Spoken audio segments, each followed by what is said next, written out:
All right, sweet. So we're live. We'll wait until some people pile in here. Let me tweet out that we are live so that people do come in. I know we got a few people on. We got Nody's gang in the comments. Hold on. All right, cool.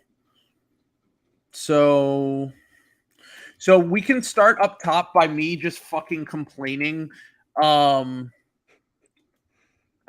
Me just complaining about Kyrie Irving ruining the fucking podcast that I recorded yesterday. We get all the way to the end of the podcast, and literally within 5 minutes of the end of the we're wrapping up, and then we get the notification from Shams that he's going back, and it was all just like a ruse. Well, obviously you're a Clippers guy, Rob, so like yes.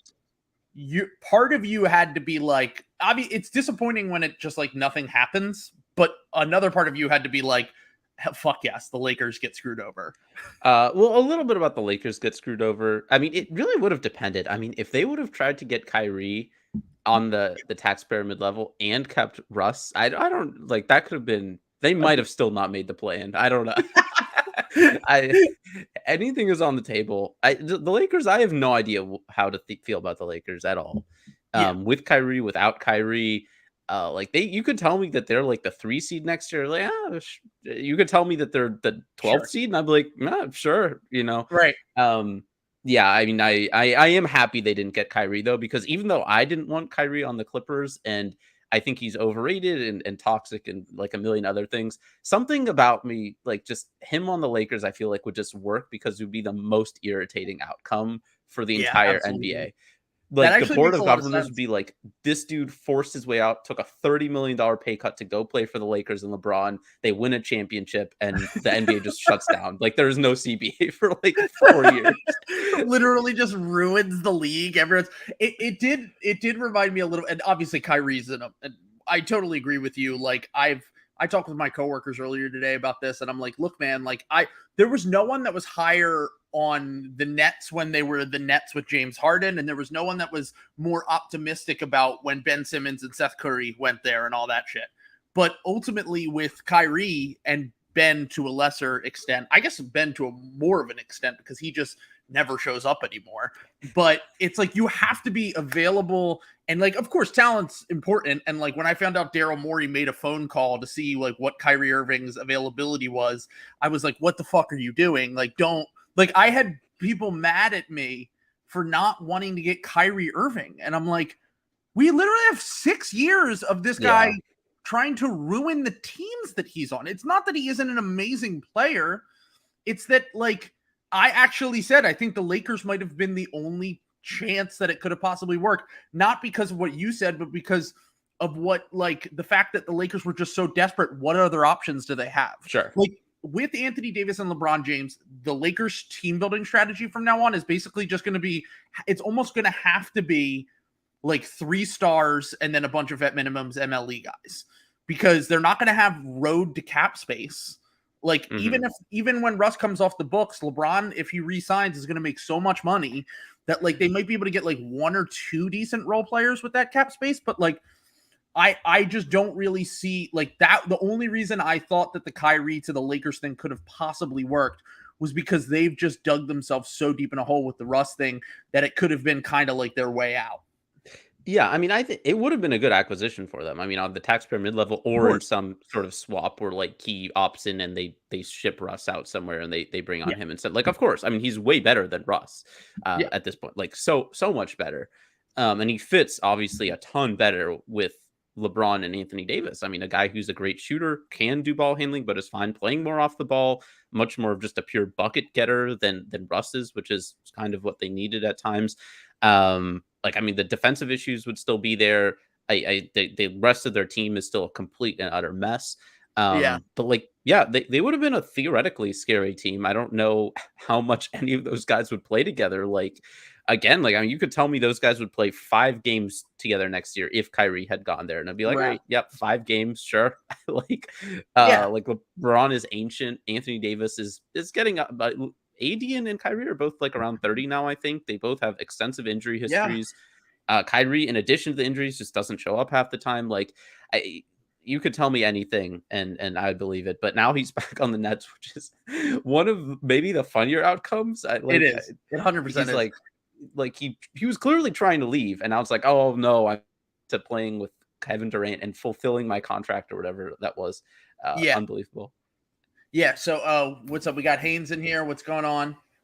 Yo, what's good, man?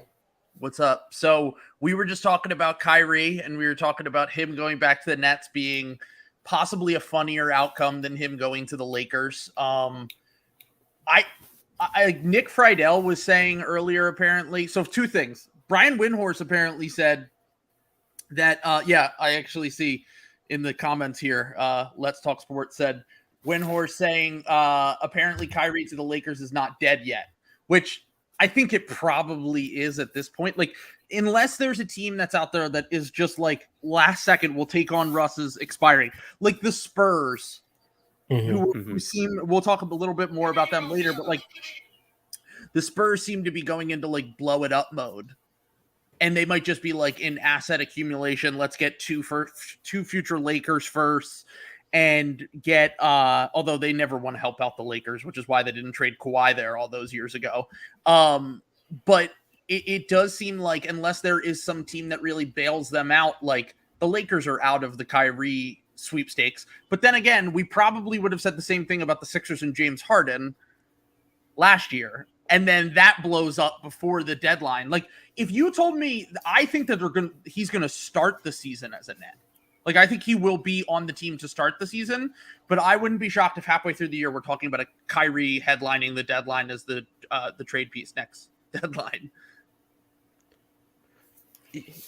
Yeah, I don't know. Like, it depends on how much he cares about literally anything. What does he care about? Like, does he want to win a championship? Like, he might. I mean, with him, like, maybe he wasn't going to take a $30 million pay cut, but maybe he's just like, he's unhappy with the Nets. He's like, I'm just going to sit home. Don't even bother trading me. I'm not going to play. I'm going to become a free agent. You guys don't even have to pay me. I don't care. I don't know. He could do anything. I just have zero idea with him. And yeah, I mean, I cannot imagine him being a Net after next year, though. But yeah. Well, and like everyone's saying, like, you know, winning solves everything. And then I'm like, Kyrie left LeBron James and the Celtics after they made the conference finals. And in reality, if he gets the vaccine this year, then they probably win. At least were contending in the Eastern Conference when James Harden was still on the team. Like, winning does not solve everything for Kyrie. It's clearly just like he's kind of all over he's completely unpredictable. There's no way that you can predict what he's going to do next. But like, now we're at the point where I think it's just going to be really funny to watch the Nets next year, between Ben Simmons having not played in 14 months, between Kyrie coming back and like having to like mend fences with the fucking front office and shit, which is just so ridiculous. It is going to be a once again a circus show in Brooklyn. So before we move on, Haynes, did you have any interest in the Knicks signing Kyrie? I thought it was their best option for point guard, but you know, he's so flighty. At this point, it's just so whatever. But yeah, I mean, I think the big thing is that the Knicks should have at least taken a look. You know, it certainly feels like they're kind of all in on Jalen Brunson, but you know, I definitely thought they should have take a look at Kyrie. Well, it would have been funny if they ended up being the team that got Kyrie, because everyone would have just been like, this is just bait to get Kevin Durant. And then finally, 3 years after it was supposed to happen, where they're supposed to go to the Knicks, maybe they end up on the Knicks together. But it does seem like this is going to be, as they said, like their version of The Last Dance, but they haven't won any titles yet. So, I mean, no, I mean, I would have liked Kyrie to the Knicks. Sure, why not? I wonder how serious the interest was, because they seem to be all in on Brunson. I don't frankly understand that, and I'm sure we're going to talk more about that. Yeah, we'll talk about it. But like, the Knicks need to swing on something, and like, you know, kind of, they're not in as bad a situation as the Lakers, but it's like, you know, they're a team Kyrie would have made sense for. But yeah, I mean, it's just the last. We just got some slop. Let's go. Taurean Prince has signed a 2-year, $16 million contract extension with the Minnesota Timberwolves. So, Okay. $8 million for Taurean Prince. Rob, have you looked at the free agent wings this summer? I have. It's fucking brutal. I wrote I an only article. know this as a Sixers fan. Here are the list of free agency for these were like a combination of like shooting guards, small forwards, and power forwards that I was like the Clippers maybe could sign these guys on the minimum or like with like whatever small like just above minimum. Sure. Austin Rivers, Jarrett Culver, Troy Brown, Tony Snell, Isaac Bonga, Damian Lee, Josh Okogie, and Anthony Gill. The Mark Schindler All-Stars. Yeah, it's pretty bad. That is a horrible list of. Well, to be fair, you guys are hoarding every playable wing in the NBA that isn't a star, and also you have 2-star wings. So the Clippers need to just. It's like wealth redistribution, but for wings across the NBA. The Clippers must free Terrence Mann. Hey, give us Amir Coffee. That's all I'm asking for. I'm not even asking for Terrence Mann or someone that's like further along. Just give me Amir Coffee. That's all I need. Amir Coffee might be available. You'll have to pay for Amir Coffee, but he could be gettable. I know. I mean, he's like 12th on the Clippers depth chart. Like he wouldn't play for the Clippers, and he's very good. But Ballmer will pay him anyway because he just doesn't care about luxury. Of course. Do they have his bird rights? Yeah. Oh my God. It's unbelievable. It's either bird rights or restricted. It's something they can do something. They can match or they can keep him. They if they want to keep him, they'll be able to keep him. It's disgusting. I want to say I had Taurean Prince on the Sixers list of wings that for if we only had access to the taxpayer MLE. So I was like, I'd give Taurean Prince like $4 million in like a George Niang type signing where you just see like what he can kind of do. And like, you know, he's a good shooter. The defense comes and goes, but like, he's a good shooter. He's a big wing. Like that's really all you're going to get in this free agency market. Like this free agency market is bad, which is why I expected there to be so many fucking trades. And now like I was talking about it with Rob before we got on, Haynes, and it's basically just like, what's so frustrating is it feels like teams are so conservative. Like they're all just like, they feel like they're one move away from either being like, if you're a bad team from being a good team, or if you're a good team from being like a legit championship contender. So no one's really taking these big risks and moves. And like, as Rob said before, like Jalen Brunson's going to be the headliner probably of this free agency class and we already know he's going to the Knicks. Yeah. Exactly. I kind of feel like the previous like set of trades where like Paul George moved for all those picks and Chris Paul got traded and was like attached with all those picks to OKC. All these trades involving all these picks. Now the guys like John Collins and Dejounte Murray, it's just tough for teams to realistically move for them at a point where they probably should be traded. Murray's in San Antonio when the Spurs feel like they're a cycle away. And John Collins, I don't know why everyone hates John Collins. I know he's not a difference maker, but I'm not anti John Collins. I do think that John Collins, my thing with John Collins is like this. And there are a few players in the NBA like this where I feel like they're in really good situations for their games. Like John Collins is in kind of an ideal situation. Like Trey generates a ton of offense for everyone that's around him and lifts up John Collins offensively and gives him a level of offensive utility as a catch and shoot guy, as a guy who can sometimes screen and roll, a lob catcher coming down off the sidelines. Like, I just think that John Collins is in kind of a perfect situation for what he needs. And he's wanted out for like 3 seasons because he wants more on ball reps. And like John Collins has shown nothing in his 5 seasons in the NBA to actually justify more on ball reps. But like if he goes to a situation like Phoenix where they have like Chris Paul, or like if he went to like a Denver, like if he has a high level playmaker, or Dallas with Luka, like if he has like this like playmaking engine, half court offensive engine, he can be a really effective player. It just doesn't really seem like he wants that. And apparently the league is not very high on him. From everything that we've heard this week, like teams they don't want to trade for him. Yeah, it's insane. It's I don't know. I like John Collins. I kind of do want to see him in a different situation. I thought the Minnesota stuff last year was interesting, but him and Cat defensively probably don't work together.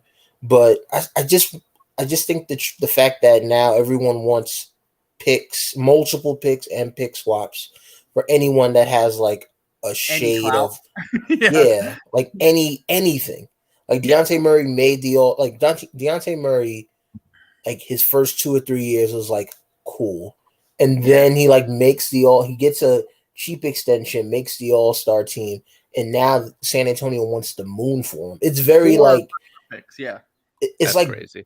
It's like baseball where it's like you see these guys sign these cheap contracts, and then all of a sudden they are like the highest valued players, and it's like, but this is a guy that's not that good. Like I understand we value cheap contracts, but the talent is not there to warrant that. So I think that's really one of the things that kind of hurt the market. Let's just jump into the Dejounte Murray stuff, because Dejounte Murray is probably going to end up being one of the better players that is moved. I have been someone who's not quite as high on him as a lot of people.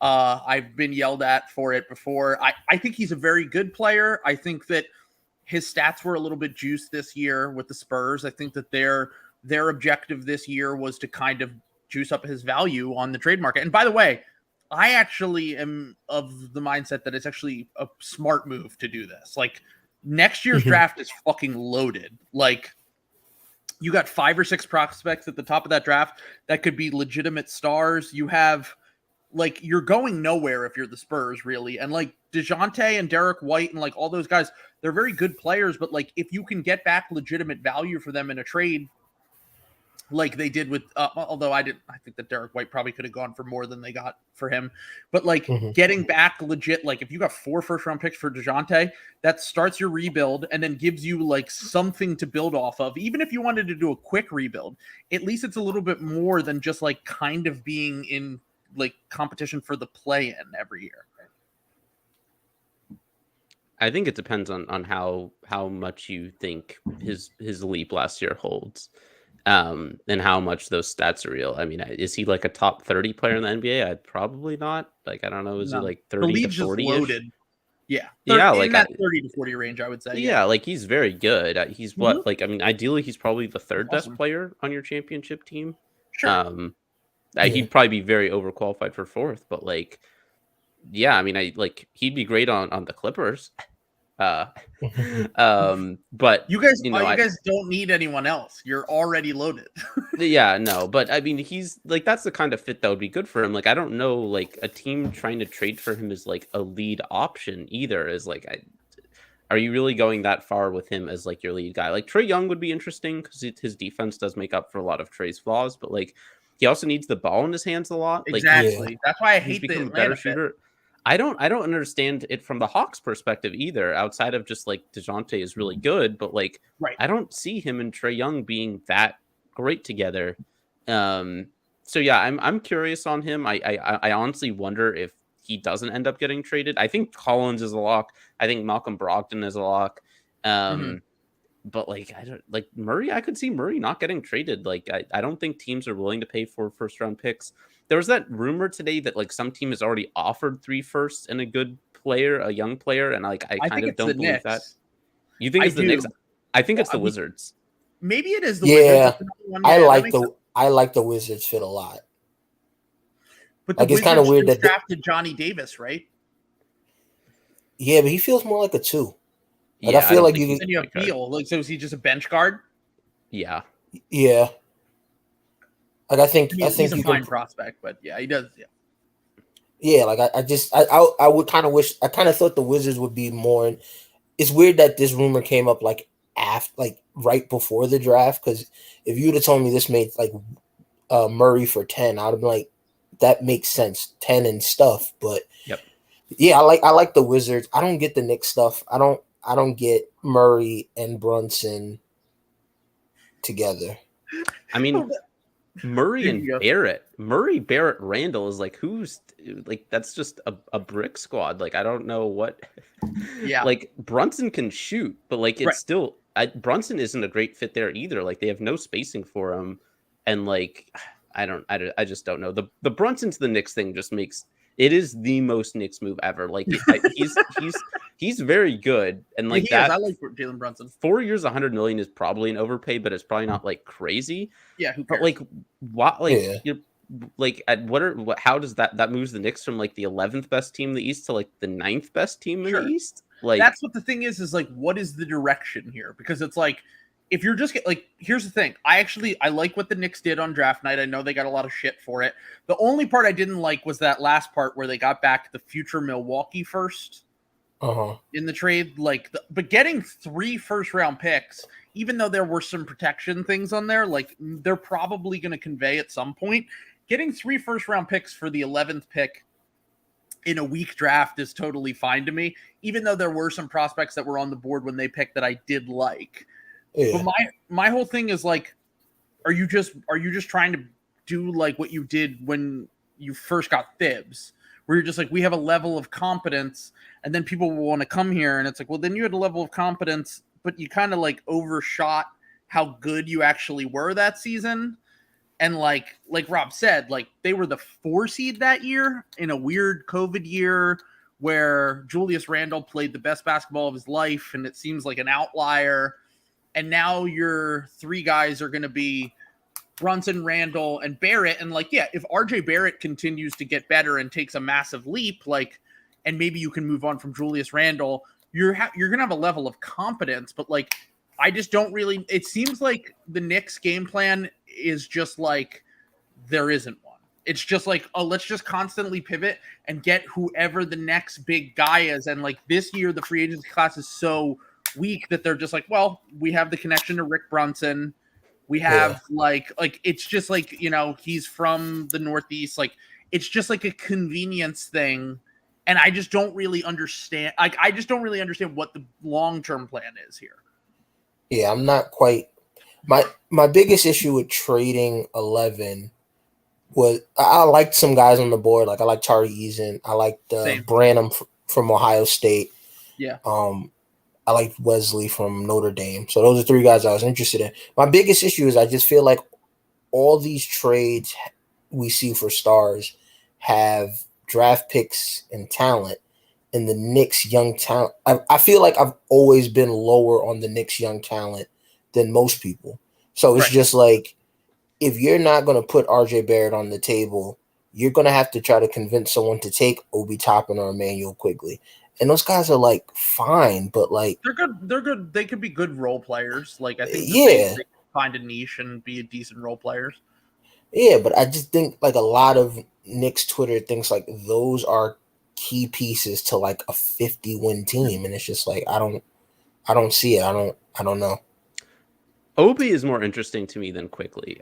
Quigley is not. Quigley is like a good backup point guard. Like I don't or shooting guard, combo guard, whatever. Toppin, I think there is some potential upside there. I know he's a little bit older, but like he was pretty damn good last year, and he is so athletic. Like if he can get the shot going, it could really unlock a lot of things. But I mean that's a big if. But yeah, I mean like Barrett's their only close to blue chip guy. Like I don't like there are Knicks fans who like don't want to trade Cam Reddish. It's like Cam Reddish isn't worth like a bag of chips and like it's like in semi-pro where they trade the guy for a washing machine. That's disgusting. Yeah, Cam Reddish is arguably like their 6th best young guy. And they're like, you can't put Cam Reddish in that trade. I'm like, this just below disgusting. Quentin Grimes. Yeah, he might be below Miles McBride. I don't like. Yeah. Oh, I love Deuce. Yeah, he was pretty bad last year, but yeah, he was a rookie.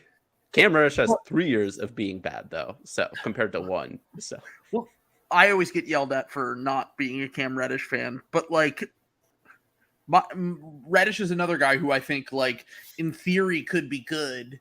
Although, like, in reality, a guy like John Collins is already good. Like, he's a good NBA player.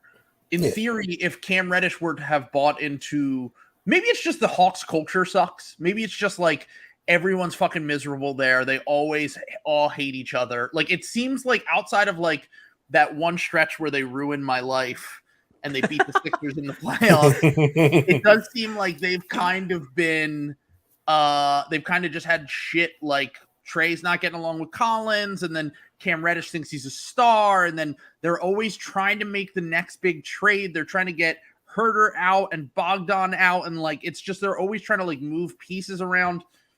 And it does feel like a guy like Cam Reddish is like, in theory, I've always thought like, yeah, if he bought into like the 3-and-D type role, maybe he could be that. But like he was like a star growing up. Like he wants to be the guy. And just kind of going back to your whole thing with Obi Toppin, like I actually, funny enough, like I think that like if Obi Toppin, the thing with Obi Toppin is how old is Obi Toppin now? 25? See, I thought he was 25. He's 24.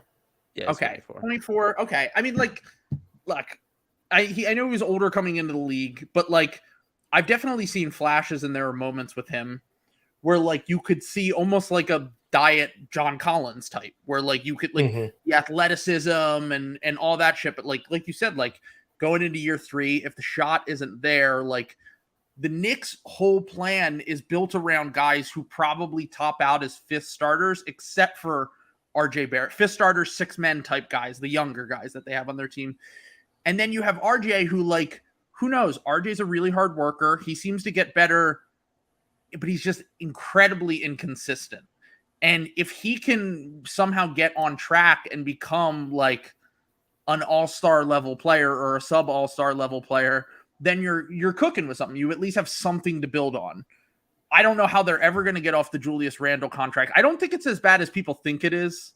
Because, like, I mean, he makes what, $24 million a year? Like, it's not like he doesn't make Tobias Harris money. Like, he's not making $40 million a year.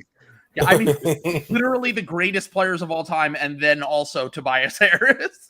If you look at it, it's like everyone who made the NBA 75 list, and then Tobias Harris. I mean, Bradley Beal is going to be the highest paid player in NBA history. Yeah, which is, I mean, he has one all NBA team. But like you said before, Trill, like NBA front offices are so conservative now. Yes. That I just don't know who's taking Randall. Because if you trading for Randall, even if the Knicks say we are going to literally give him away, is like such an investment in your offense and your playmaking, even if you bring him off the bench. Like a lot of people talk about his New Orleans stint, and like his best moments in New Orleans were those 8 minutes of Anthony Davis is off the floor. Do your thing. Right. You know? So it's just like if he goes to, that's why I always thought like Portland made sense for him. But like, even that, like, I don't know if Portland really wants to give up. Jeremy Grant now. Like, like who also thinks he's a star. We got just like a league of like talented guys who think that they're stars, and like a lot of them probably top out better as role players. And as for RJ Barrett, go ahead. Yeah. I was gonna say, as for RJ Barrett, yeah. I guess my terrible take about RJ Barrett now is that he's Michael Finley, and what do you think Michael Finley is in 2022? If you Michael like Finley that, was more fun to watch than RJ Barrett. So what you're saying is that Jalen Brunson is Steve Nash. He's leaving the Mavericks. Wow, something like that. Hey, man. No, definitely not. Stephon Marbury, maybe. That's I mean, are we talking prime Stephon when he was a BDS pilled hooper before he went to China? But the thing with the Brunson signing is like, I'm never against signing bad players, even if it's a little bit of an overpay, and I'm totally fine with it. But I do what Rob said about like the spacing is a little bit concerning, because like, Randall demands his mid post touches, and RJ not a great shooter yet, and really the shooters that the Knicks have, generally speaking, come off the bench, or they're guys like Fournier who are pretty bad on defense. And it does feel as though like Brunson might just be a little bit overextended. Like it might just get to the point where if Randall doesn't get back to the point where he can be like the guy, which I don't think he ever will. I don't think he ever was, let's be honest. I think it was an outlier season. And if RJ can't grow into that, then like, what is Jalen Brunson as the guy? Because Jalen Brunson as the secondary guy was fantastic. And even in flashes in the playoffs, like in the Jazz series when I believe they went up 2-1 when he was like the guy or whatever. Like, he could be a useful player. And like, once again, you can be a competitive team, but like, I don't know. To me, it just like, it kind of makes your draft picks worse. And it makes like, it doesn't get you any closer to getting that like star that you actually want with the Knicks, unless there's some sort of free agent thing out there that we don't know about. Donovan Mitchell, baby. The Jazz I blame the Jazz for almost everything. The Jazz not trading one of Gobert or Mitchell is crazy, and it seems like they might just do it. And more specifically, the Jazz not trading Mitchell is crazy to me. Like I don't. The desire to trade Gobert is, and this is where you talk about conservatism, and like this touches with the Bradley Beal thing too. Is like we always have to remember, and we're bad at this, is that like it's a business. And like the ops and marketing and sales and like all these other departments have some sort of say, or if not say, at least some sort of influence. And with the Wizards, it's like, I mean, they barely sell any tickets as is. But like, if you trade Bradley Beal, like who are you pitching? Are you pitching Kristaps Porzingis to get tickets? Are you pitching like Kyle Kuzma? And the same thing with the Jazz is like, they're like, oh, if Donovan Mitchell leaves, who's like, is Gobert the face of our team? Like he's not selling tickets, he's not getting like national commercials or games or whatever, right? So I feel like that's always a big factor when it's like it makes total sense for them to trade Mitchell, who is not as good as Gobert, is will fetch a ton more in a trade than Gobert, and doesn't want to be there when Gobert doesn't want to be there.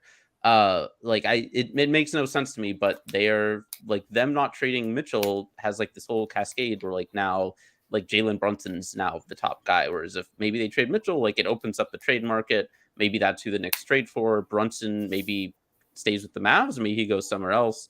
Like maybe Malcolm Brogdon goes somewhere unexpected. I think if Brunson leaves, he goes to the Mavs. But yeah, I just blame the Jazz. This is why free agency isn't fun. Is because they're just sitting on a first round team. That's the thing, is that like I see someone saying Gobert for AJ Griffin, Okongwu, Sharif, okay, Jalen Johnson. Okay, well, first off, the Jazz would never do that because there's one proven decent prospect in there and then a bunch of question marks. But my whole thing is like, we talked about this pre-pod, like there's no market for Rudy Gobert because no one wants to pay a center $40 million a year that isn't Nikola Jokic or Joel Embiid. Like, that's just kind of like we're seeing it with DeAndre Ayton, and like Gobert, as good as he is as a floor raiser and as he can get you to the playoffs. Once you get to the playoffs, I'm not saying that everything that's happened there is his fault, but at the same time, you've had years and years of playoff struggles with this team.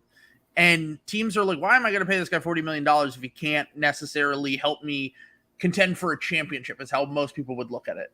So because of that, it does feel like the trade market, between that and the fact that I think everyone was holding their chips in case Kevin Durant possibly could have been, really the Kyrie thing was like, when that popped up last week, I think that might have froze the market a little bit, because it was like, if anyone thinks there's a fucking chance Kevin Durant is available, no one's making a trade, because everyone's going to be like, I don't care. Like Kevin Durant has a lot of friends around the league. Like, I bet you every team was like, all we need to do is have CJ McCollum or Dame Lillard or Devin Booker, or one of them convince KD to come here. And because of that, now you just have like this completely frozen trade market. And one of the trades you just brought up, which is if Jalen Brunson leaves, because I just want to talk about, before we get into the Clippers stuff, I want to talk about just the Mavs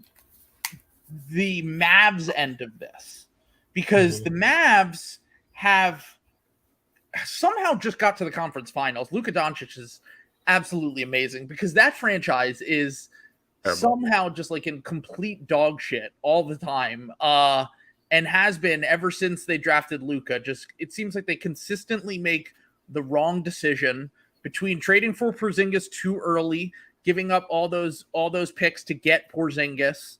Between that, and then after that, then they trade Seth Curry for Josh Richardson, which is a smaller move, but whatever. And now, a few months ago, they don't extend Jalen Brunson, and he's going to leave now in free agency and go to the Knicks. So, like you mentioned, I heard the Brogdon thing, Brogdon to the Mavs as a potential thing. Like, maybe if it's like Tim Hardaway Jr. salary or something, because like if I'm going to be honest, I've tried to talk myself into Malcolm Brogdon before. I would never trade for Malcolm Brogdon. Mm-mm. Like he's just the guy from SpongeBob in the fucking full body cast. Like he literally has a different injury every week. He's completely unreliable. And like, sure, in theory, maybe he could work on the Mavericks, but like, where do the Mavericks even go from here? Like they now have Luka with their second and third best players being like Spencer Dinwiddie and Christian Wood. Like it seems pretty bleak for the Mavs right now if Jalen Brunson really does leave. I feel no sympathy. I hope they're terrible. Garbage organization, garbage front office. Agreed. Yeah, like I mean, I think that but I mean that's the trick of like, and we talked about the Hawks earlier, and we talked about the Knicks, is like the teams who have one outlier season and then convince themselves that it's real. And to some extent, like I think if they'd been able to trade, like not just do a sign and trade, if they traded Brunson while his value was really high, that I could actually see. Like if you had one more year left and they're like, we don't really think we're a conference finals team as is, like we want to trade Brunson and reload, that would make sense. Losing him for nothing is obviously terrible. But it's like the catch, which like you have to, once you hit that bar, you have to try to reach it again. And that leads to foolish decisions like, oh, we got to trade for Malcolm Brogdon. Like we gotta reach the conference finals again. And it's just, it's not good. It's like the Hawks who were like, oh, we're a conference finals level team. And to be fair, I liked the Hawks a lot last year and I was wrong. We both were. Yeah. We talked about it preseason. Yeah. But like, yeah, I mean, I think it's really tough for teams to like, it's so tough. Cause I've never been in an NBA front office, like to be objective about it and be like, we're actually not that good. Like, it's like the Blazers with CJ McCollum for 7 years, just rolling out this team that had no chance of making the finals or winning a championship. But it was like, hey, we made the conference finals that one year. Like, you know, like it doesn't mean anything. Says the Clippers guy who they have made the conference finals one time ever. Yeah, I don't even know what a conference finals is. I'm a Sixers fan, so the Sacramento Kings have made the conference finals more recently than the Sixers. So there's a little depressing nugget for you if you're a Sixers fan. But yeah, what Rob was saying, it's the reason why I just think they should just kind of overpay Brunson, right? Like if you give like at the Knicks at $25 million against the Mavs at like 28. It's just different. Like I always kind of once they made the Christian Wood trade, my first thought was, okay, you bring back Brunson, you re-sign Christian Wood to a decent extension, and then once that Knicks pick comes up, then you can trade 24, 26, 28.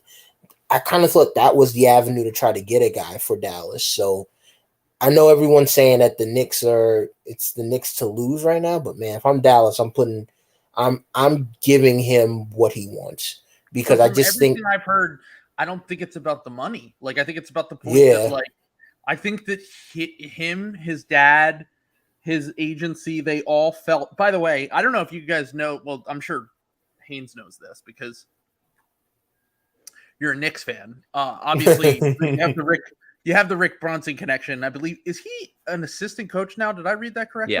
Yeah. They hired him like a week ago, 2 weeks ago. He's an assistant coach. And then you have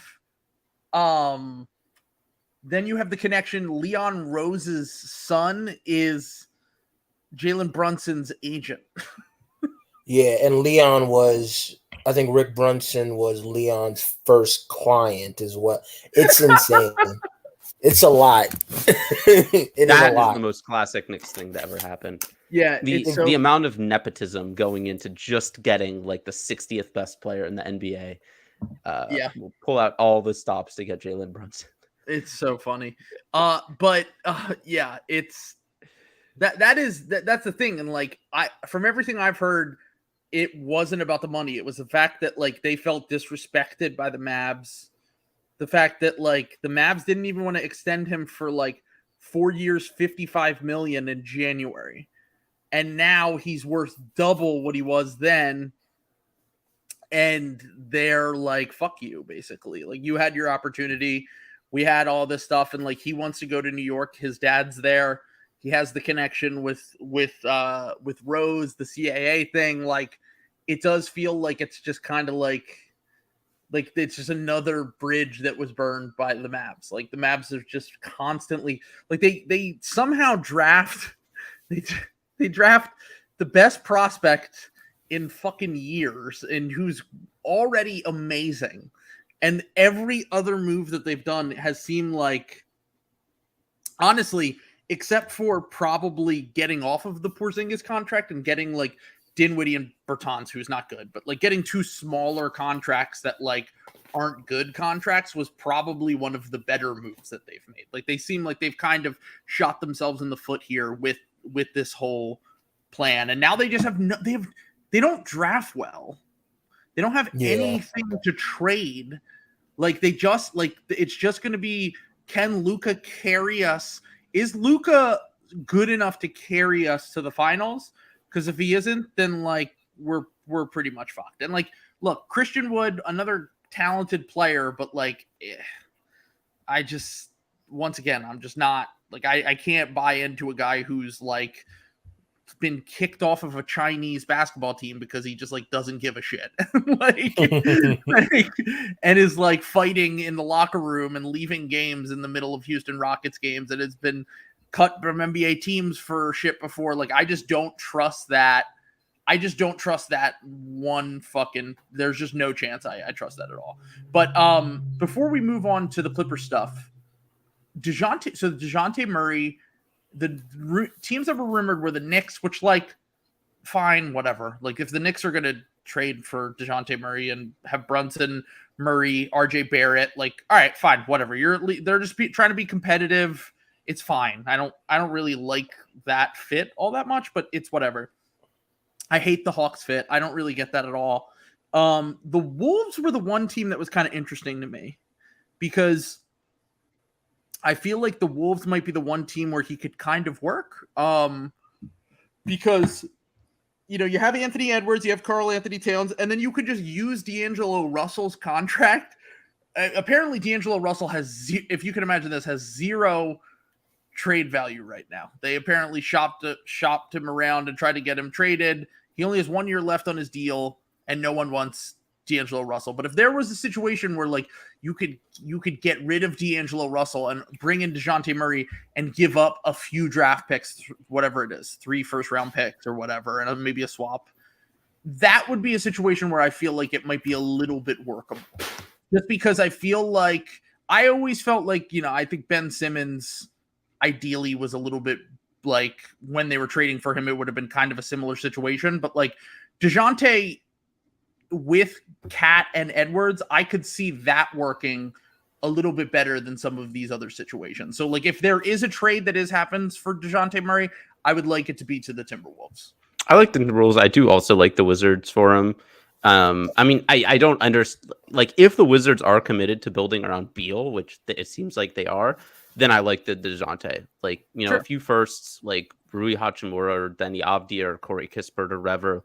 That's like a pretty good package. You send them off like Dejounte, Beal, KCP, Kuzma, Kristaps Porzingis is like a 6 seed, 7 seed. I don't like. They're fine. Yeah. They'll make the play-in. They might make the playoffs. Like, if that's all they're looking for, then like that's fine. But yeah, the Wolves would be really interesting. Like, Murray, Ant, Cat could be very good. And I'm less high on Ant than some. I think people are just a little quick to move him to like superstar based on his personality and like his highlights. But I mean, nobody would be happier if Ant did become a superstar. But I think people are a little bit outlandish on him right now. But that would be a great, not a great team, but that would be a really good team. I do like that. And D'Lo is just, D'Lo is like the hardest player to evaluate in the entire NBA for me. I have no idea if he's decent or terrible, and I don't think there's any in between. I just don't know. Well, I doubled down on being a D'Lo hater when he crushed the Sixers earlier in the year, and I was like, this is the kind of guy that gets to the playoffs and he fucking is horrible in the playoffs because he can't create any. Once they put a primary guy on him in the playoffs, and they scout and they figure out what his tendencies are, he doesn't have the athleticism. He doesn't have the skill to create his own shot. He doesn't have the ability to kind of command an offense and run an offense in the playoffs. And I felt like I was a little bit justified after his playoff run. But at the same time, like I think he is like a decent, like he's a good enough regular season player that like you could talk yourself into him if you're one of these teams that is like the Wizards or like whoever that is just like our goal isn't to win a title. Our goal is to like, make the play in or go to the be a lower seed in the playoffs or whatever. Like how he was with the Timberwolves and the Nets. Like that's kind of like I think he's a little bit of a ceiling capper if he's your point guard. Like I don't think that there's going to be a D'Angelo Russell like redemption arc where he's like a part of a title team, but I do think that like he can be like on one of these lower seed teams, be like an interesting point guard who, is somewhat effective off the ball, can create a little bit, do a little bit, he's a smart player. It's just like, he's just not athletic enough and he's not like good enough at one particular thing, except like he's a pretty good passer. I don't know. I just don't really see it with D'Lo. I feel like he's ice in my veins merchant. Yeah, he's a passer. He's not really a playmaker. He can shoot, but he's not I don't feel like he's even the percentages, I don't feel like he's an elite shooter. Like he doesn't do anything to leverage his shooting. So like fine. It's just kind of like cool, whatever.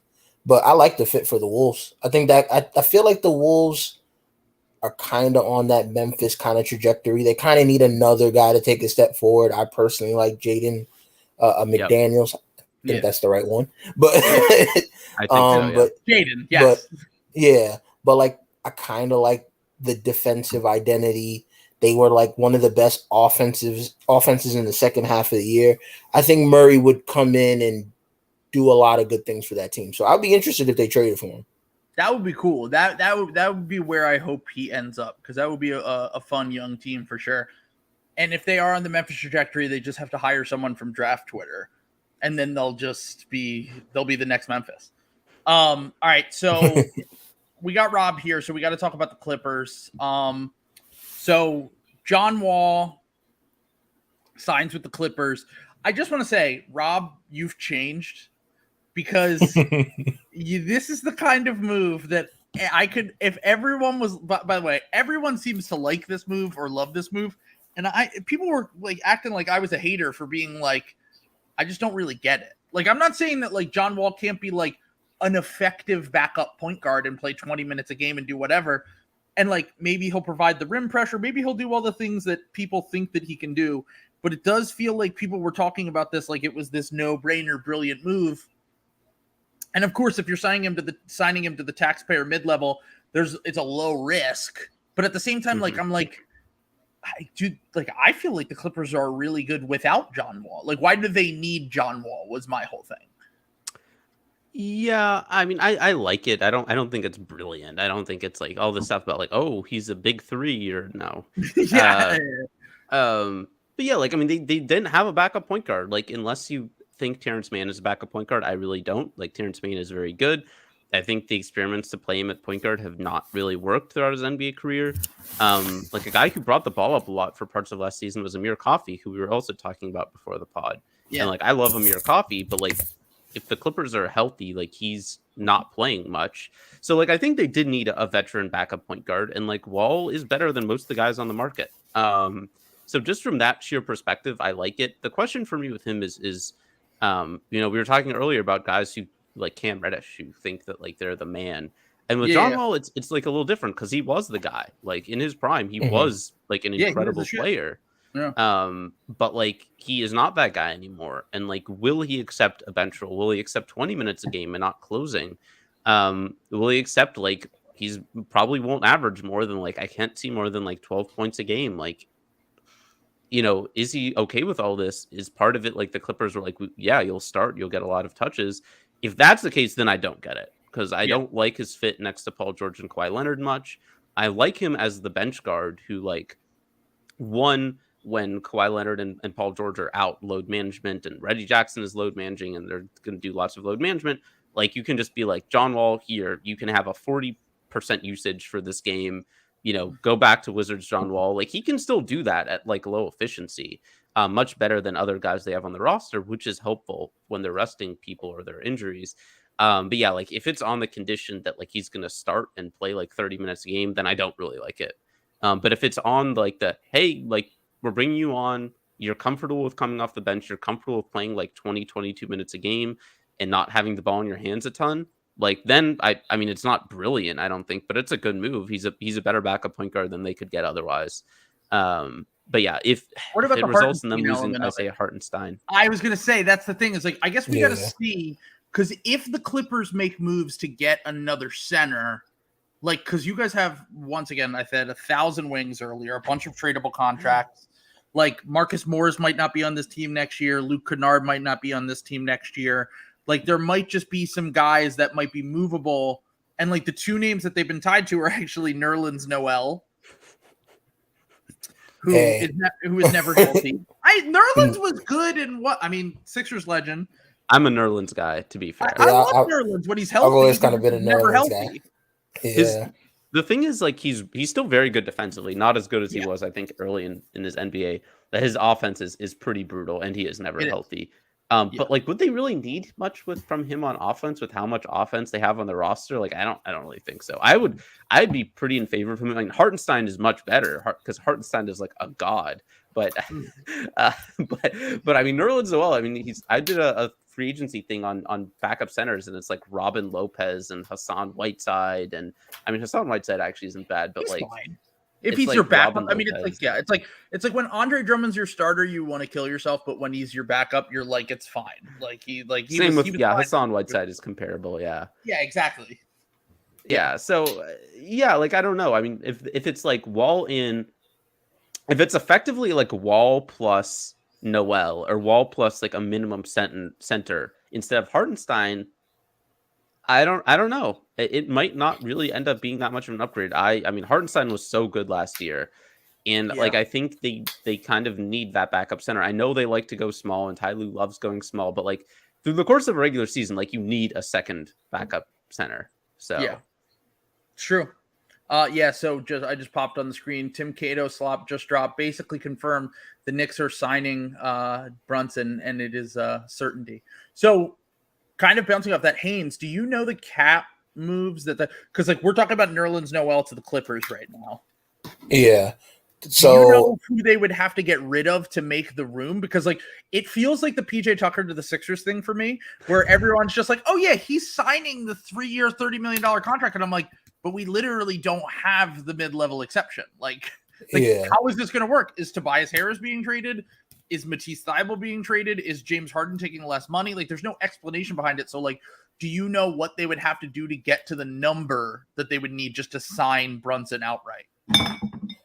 I think to sign him outright, I believe it's Cam Reddish and Alec Burks. Okay. I think with 16 million or something. Yeah. With the recent John Wall stuff, a lot of people think the popular move is now Alec Burks into the Celtics, Evan Fournier TPE, and then Nerlens Noel into the Clippers one, which is interesting to say the least. But yeah, I don't think they're too far off. I believe it's 16 million that they need. Okay, so yeah, that's dumping Burks gets you like 10. Yeah, it's pretty doable because the Celtics can't keep getting away with this fucking TPE thing. You got to be fucking joking me, dude. Every time I have Sam Sheehan on, he explains to me that this pyramid scheme that will last, Danny Ainge started in 2019, will last for eternity. It's unbelievable. But so I actually learned recently, I was like, wait, I thought they already used their TPE when they got Josh Richardson. But I learned that they had Gordon Hayward, and then they took Evan Fournier into the Gordon Hayward trade exception, but there was $11 million left over from that. So when they generated the new Evan Fournier, one when he got traded to the Knicks right afterwards in a sign and trade. They created a new TPE for there, and then they had 11 million left over from the original Gordon Hayward one, and then they took Josh Richardson into there, and then they flipped him for Derek White. So I was like, the amount of fucking TPEs that this team has. And by the way, Alec Burks is like a totally fine 6th or 7th man, like guard creator type off the bench. He's a horrible finisher, but he's a decent shooter. He can pass a little bit. Every team he's played on has tried him at some point to play point guard. It's fascinating. It never works. No, I know. The Sixers were just desperate that year. And I remember being like, he's just not this guy, but like, if he's just like a dude who can come off the bench and gets buckets for you, he's totally fine. Like, yeah. I think he kind of got his career back on track with that Warriors year, this Warriors Sixers year. And then since then, like, he's been like a fine pickup for the Knicks. Like, he's not, once again, the Knicks love to overextend guys and ask them to do too much. But like, if he is, like, he's a good shooter, like, I mean, like, it helps to have guys who can like dribble, shoot, and then also pass a little bit. Like it can't hurt. Like, I think he would be he would certainly be. I mean, I don't. What are you really asking of him if he's going to the Celtics? I guess is the question. But like, he would certainly be like a fine like 8th man for them or whatever. Yeah, and like his deal is like a team option, so it's like really this is like a contract year on top of a contract year, if you really want to look at it that way. I thought he would command a little bit more more like interest at the trade deadline for sure, but it seems like the Knicks wanted to keep him and just dumping his salary, I guess. But you know, I think he's interesting for a couple teams. So Parm, what's up? You're here. We're talking about Sixers legend Alec Burks right now. So by the way, if anyone ever feels like they have to hop off and like get out of here, I will not be offended. But so the Myles Turner thing is another thing. Rob, do you think that there's any, because I have heard that the Clippers are interested in Myles Turner. I haven't seen it fully reported. Would you be interested in that? Or is that just kind of like, whatever do you like? Myles Turner, another guy. I feel like every dude we talk about on here is like, yeah, he's good, but he's just never healthy. He's another one that, like, in theory, Myles Turner would be great to have on a good team like the Clippers. But like, is he healthy? Like, is he worth paying close to $20 million a year when he never stays healthy? And like, how would you even like that fit? They have had interest in him, but I mean, they did just extend Zubats today, and the deal that they paid him on is basically to be a starting center. I mean, they could bring him off the bench. I mean, he's paid, he's good. My guess is that they're really not going to trade. 3 for 33. That's what PJ Tucker is going to get from the Sixers. That's a starting center. I thought that was such a steal for Zubac. It is. Unless you're DeAndre Ayton, then you get 35 million. So I don't know. They have had interest in Myles Turner. I don't think that's going to happen. I like Myles Turner. I mean, the injuries are an issue. The offense can be an issue. I think he's kind of underrated defensively. He's so good on defense, but I mean, I would like it. It would depend on what what would go out. Like, is it Luke Kennard and Marcus Morris in like a couple of seconds? Because that's so, like, you know, I'll pack their bags. Sure. Like, I'll drive them to the airport. Like, you know, if it's, you know, more than that, like if it's Terrence Mann is required, then no. Well, that's the thing is, like, the Pacers have never traded him. Like, I actually think we should abolish any trade rumor that is the Hornets and the Pacers have discussed a Myles Turner trade. I'm like, no, we're not doing this again. It's never going to happen. Let's move on. Myles Turner will never be on the Hornets. Please don't clip this if he gets traded to the Hornets. Can I ask a question? I want someone smarter than me to answer. Yeah, why the fuck are the Timberwolves looking at Clint Capella when Myles Turner is available for trade? Why would you fucking do that? What do you mean?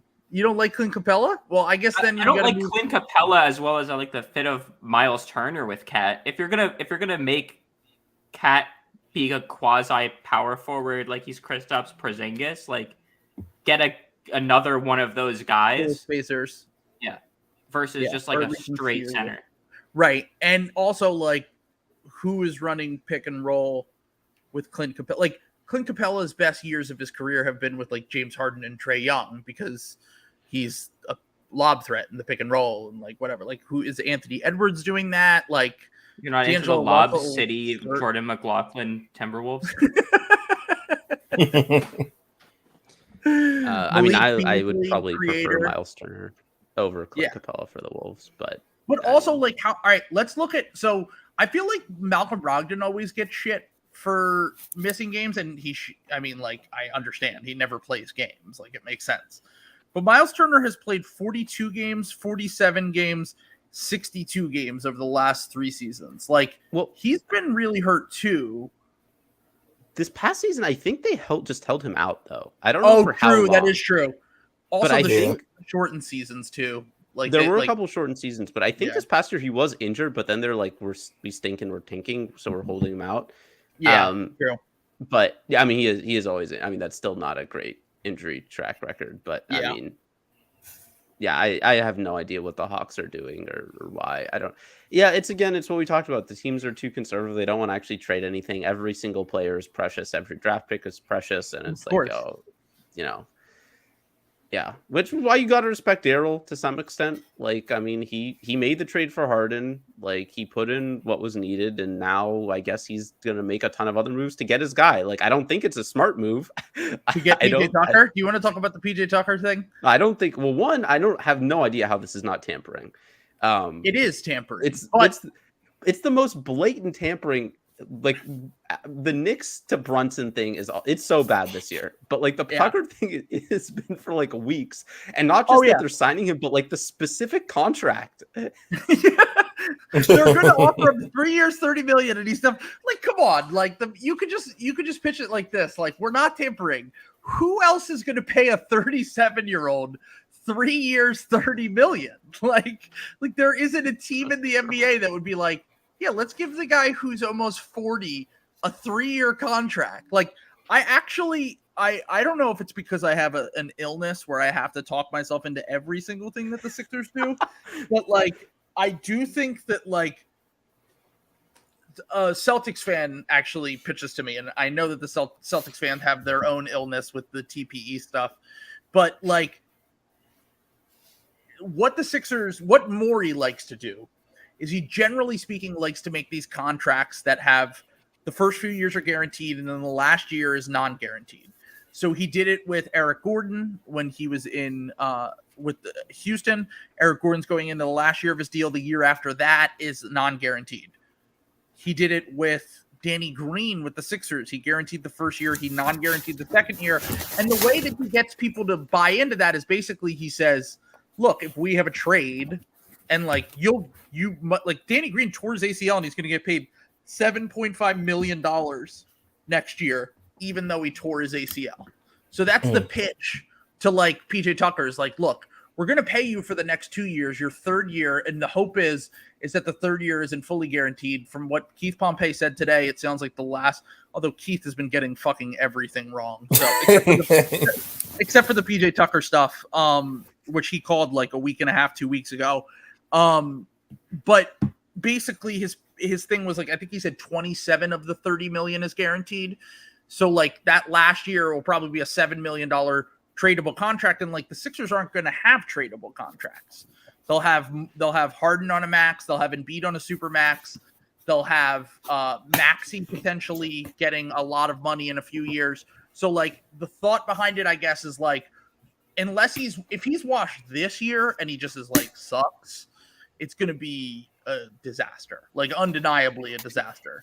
But if he can be like, if he's coming off the bench as like the 6th or 7th man, or if he is the, 5th starter and he can get by with that, then I think it will be fine. Like, I guess, like I've never been the biggest PJ Tucker guy. Like, I think he's a solid, good role player, but like, I don't know. Like my whole thing is like signing a 37-year-old it's just like the market is so bad right now. Embiid loves him. Harden loves him. Morey has the relationship. Like, I don't know. Giving Doc a 37-year-old to play all the time feels like a fucking recipe for disaster. But And you know what you can't underestimate?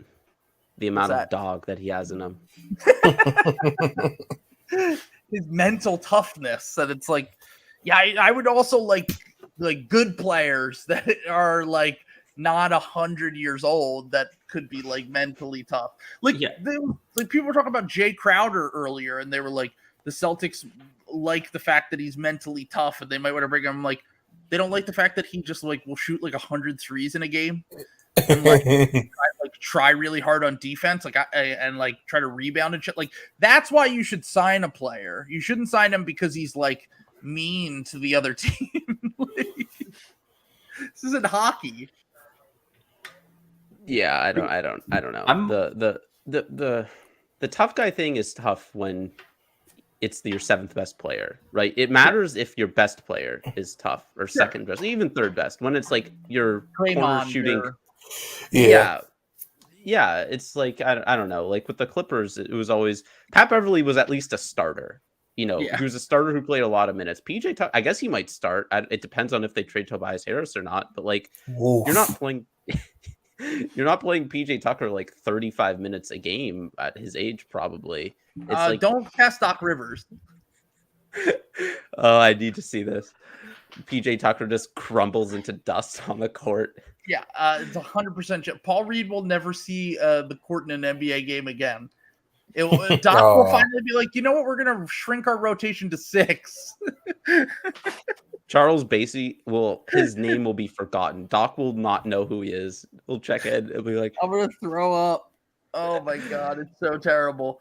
I really do think that like it really is just an unfortunate year for the wing market because everyone wants fucking wings. Everyone wants the 3 and D guys. Everyone wants the guys who can play the 3 and the 4 and sometimes, 2 through 4, whatever. And like, because of that, like Taurean Prince was like a top 10 wing on the market and he just signed a 2-year extension with the team that he's on.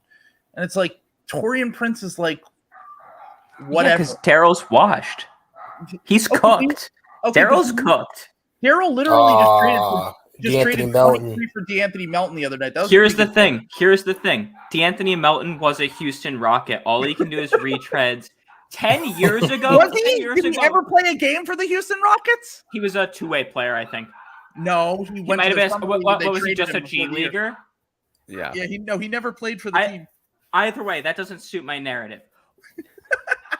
The point that I'm trying to make is that Daryl Morey would never entertain giving 3 years, $30 million to a 37-year-old 10 years ago. He'd find a 25-year-old in the Belgian league who can do that role for $750,000. Where the fuck is that guy, Daryl? Well, okay. So one of my things is I've been saying the same thing, which is what you're saying. It's like, don't get Eric Gordon, don't get PJ Tucker, get the next Eric Gordon or get the next PJ Tucker.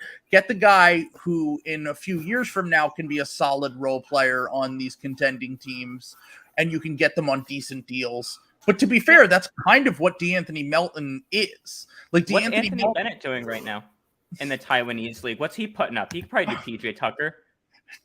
Let him cook, baby. Let's see what he's got. He signed his last year with the Rockets. He had him on a training camp deal, right? Oh, really? Yeah, it's really funny. I didn't know that. Anthony Bennett he was actually kind of good in the G League, and then he got injured. He was on the Clippers for a bit too on their training camp. Claws legend. I like this energy though. Daryl Morey has to beat the Houston retread allegations for sure. That's what I'm saying. Who's the funniest former Rocket that he could sign? Who's the funniest one? Ryan Anderson. Yeah, there's a few. The Mike Martin Scott role would be hilarious to me personally because he's actually good. Let's see. I'm gonna just Google Trevor Ariza. Doc would love that. I would be so sad. Trevor Ariza, 37. If you want to bring another 37-year-old in, just get Trevor Ariza, dude. Hold on. Actually, I think I'm about to Google Trevor Ariza's age and discuss all of us. Trevor Ariza is a year younger than PJ Tucker. Oof. Trevor Ariza was on the Knicks when like Jamal Crawford was a star. Yeah, no. Trevor Ariza was on the Lakers, the 2001 Lakers that beat the Sixers in the finals. No, he was on the Lakers for both of their title teams. Yeah. Okay, so to be fair, they are both 37 years old. Trevor Ariza turns 37 in 2 days. So they're technically the same age. But Ariza's been in the NBA since he was like 19. Yeah, he's been he's played the Lakers got him last year. And Laker fans are on Twitter like, we about to lock up. I was like, oh no. I was like, this is terrible. If Pat Riley's HGH couldn't even revive his career, then he's cooked. Yeah. You know who I think was also on the Rockets? Wasn't James Ennis, former Sixers legend, also on the Rockets? He is a Rocket. Clippers legend, Magic legend, Heat legend.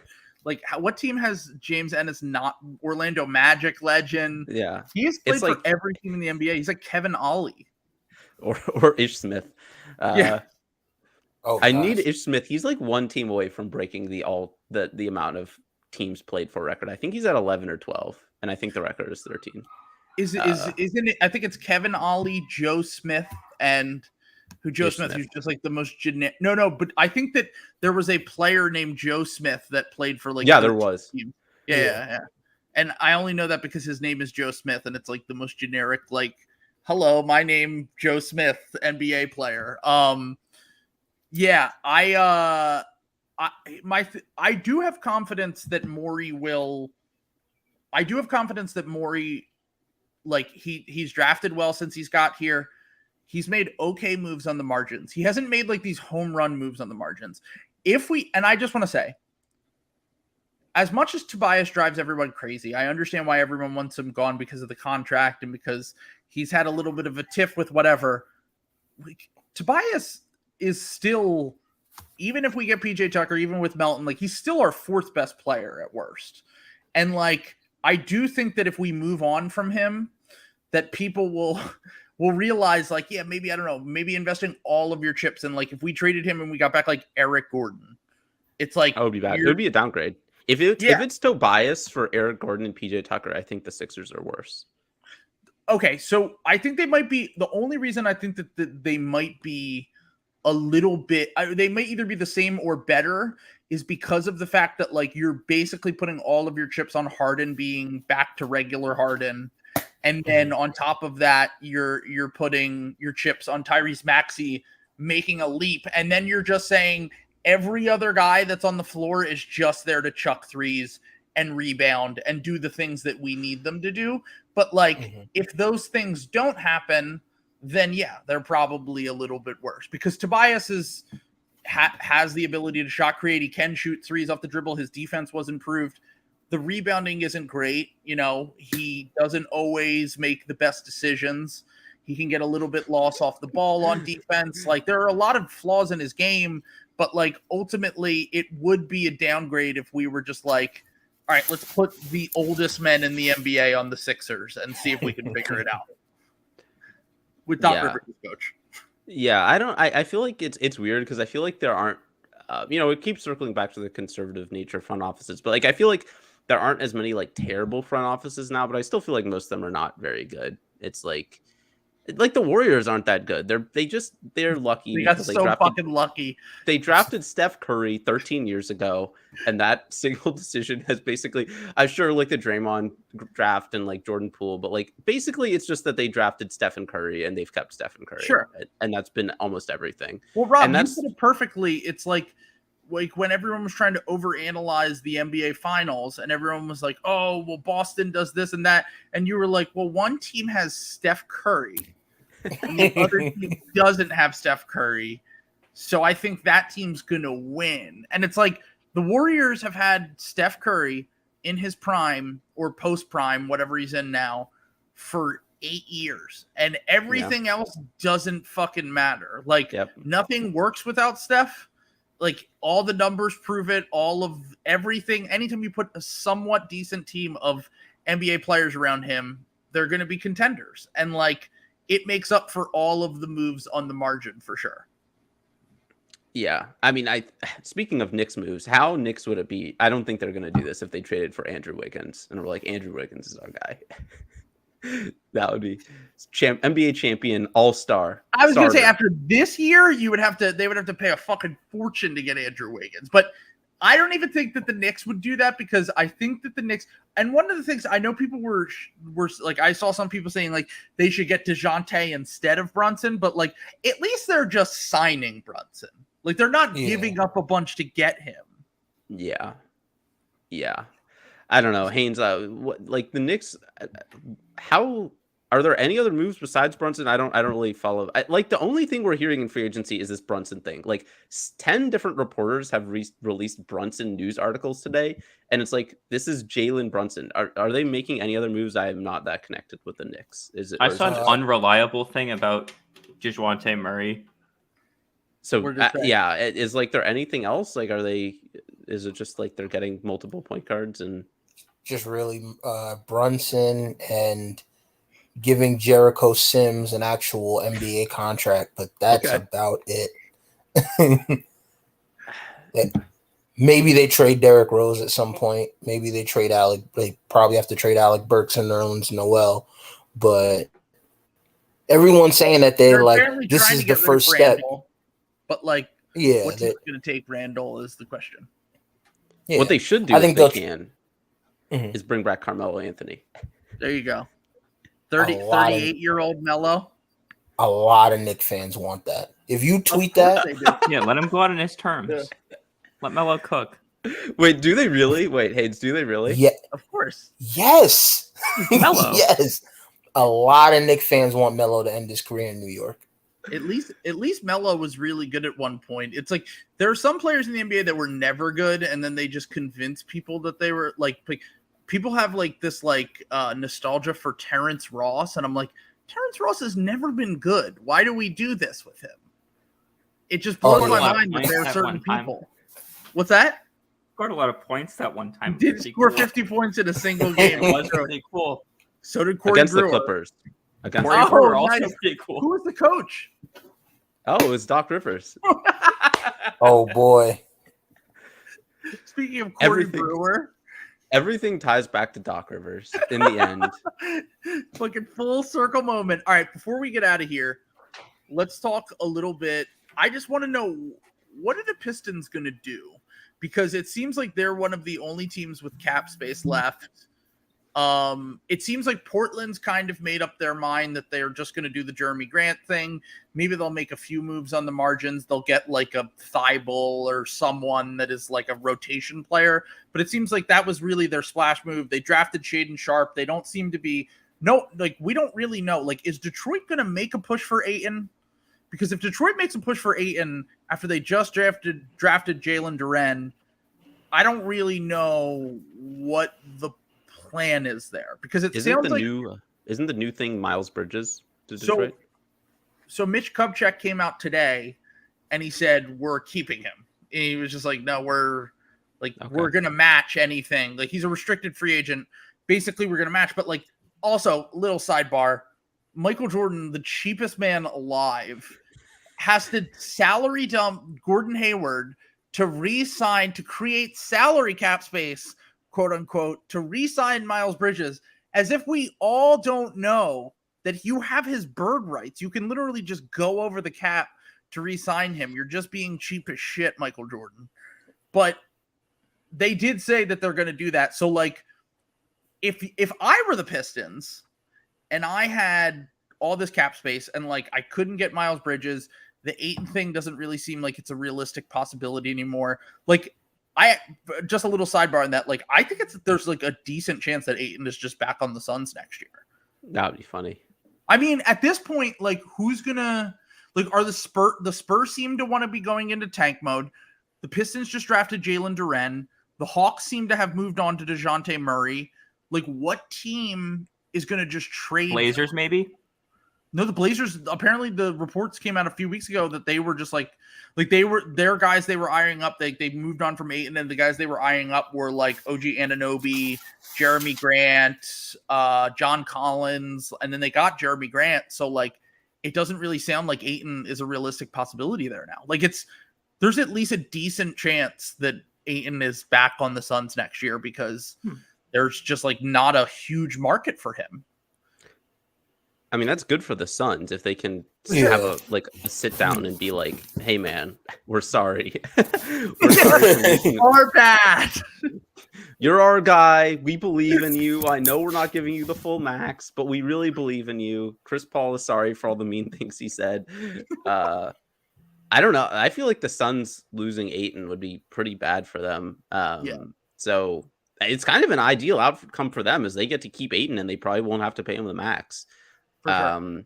And like maybe he's just like they have some sort of sit down and hash things out. It actually might end up working out for them, but I have no idea what the Pistons are going to do. I don't really see Duren might be a couple years away. It depends on what their timeline is, like how much pressure they have to win. If they're comfortable taking things slow, like they don't need to make a move for anybody. They're going to be super fun to watch next year. They probably won't be that bad. Like Cade is already very good. Ivy, we'll see. Like Sadiq Bey is good. I don't know. It depends on how much pressure there is in the front office, because that's the other thing we never know is like how much ownership meddling is there in terms of like we gotta get like to the play-in this year. Like we have to get like the Pistons haven't been in the playoffs in like 6 or 7 years. They haven't made it past the first round in like 15 years. It's like there has to be some pressure eventually. The question is like when does that come? Is it this summer, next summer, etc.? But if I were them, I'd take it slow. Yeah, I mean, like you just drafted Jalen Brunson. Like, why don't you just try to develop him instead of like, you have Isaiah Stewart as your backup center? Like, why are you going to go crazy and just try to like sign DeAndre Ayton to a max? Like DeAndre Ayton's a good player, but like, I'm not maxing any centers in the modern NBA unless they're a top 15 player. Like unless they're a top like Jokic and Embiid, and then if you consider Giannis a center, like those are the guys I'm maxing. Like I don't feel like I wouldn't want to do that. Like I understand I wouldn't want Ayton to leave for nothing, obviously, but like it doesn't seem like it seems like his market is kind of evaporated. Like unless there's a trade out there that I'm not thinking of that could just like happen last second, like I just don't know. Knicks for Obi Toppin. Who says no? Gets the city of New York their Patty U they've desperately wanted back for 25 years. They've been yearning for a big boy down low. You joke, but I think Ayton. I think the Knicks would be interested in Ayton. Of course they would. I think it would be awesome for them. Also, it gets rid of like the Knicks are interested in any player that's the 40th to the 70th best player in the NBA. Okay. Brunson, Barrett, Randall, Ayton. Or just get rid of Randall. Yeah, I feel like Randall actually costs too much money. I don't hate that. I don't hate if you get Brunson, Barrett, Ayton. I don't hate that at all. If Randall actually could fit okay on the Suns too, like kind of. Does he save them enough money for that to like work?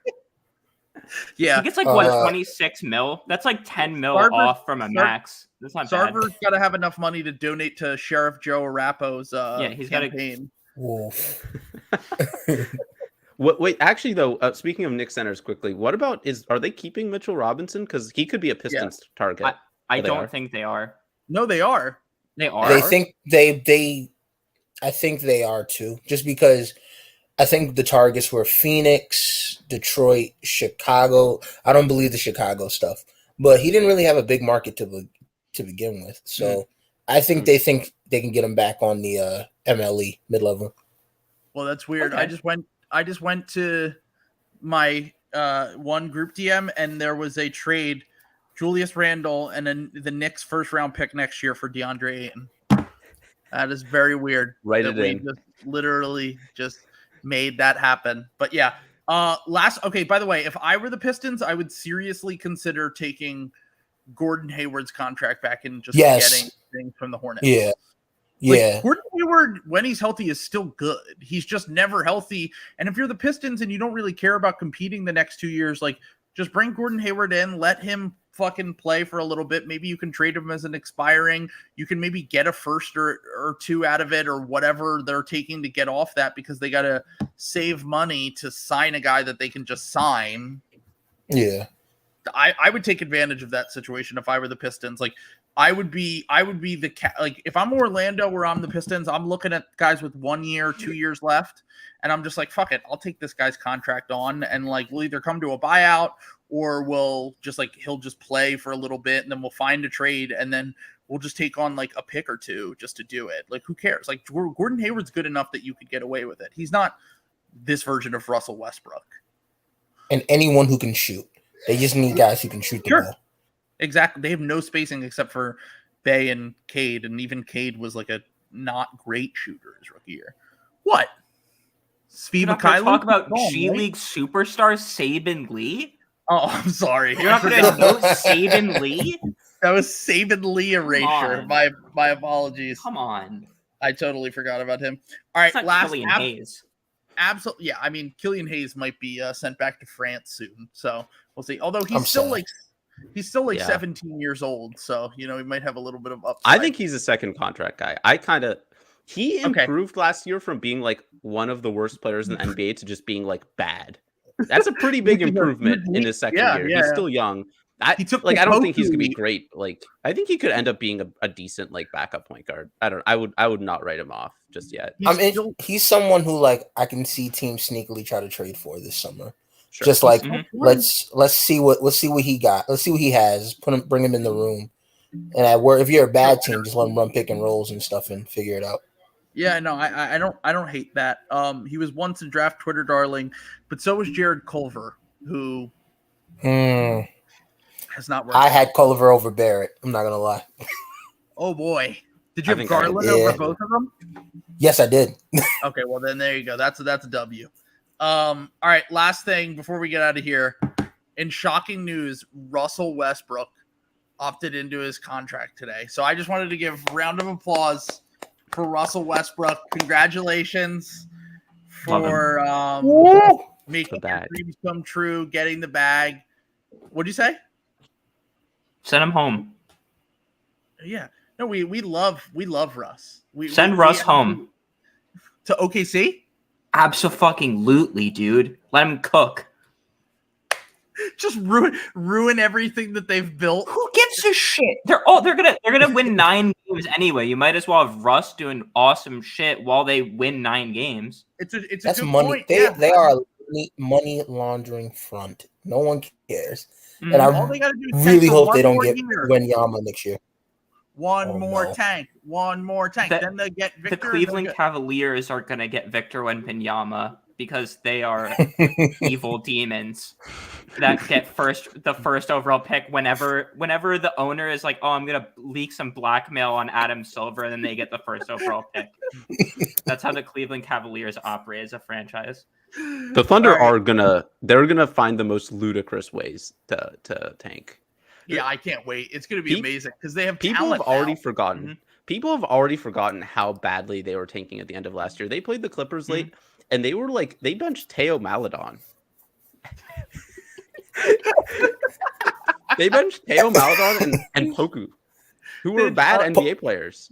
Poku had a triple-double, and the next day was out for the rest of the season with a sore knee. It was ridiculous. It's embarrassing and shameful. Shameless. Shea and Giddey both sat out like 50 combined games with knee soreness. Vic Krejci has to get his minutes, dude. I like that part is like I don't know how Thunder fans it's incredible that they've talked themselves into it. Like these are young players who are missing out on game reps.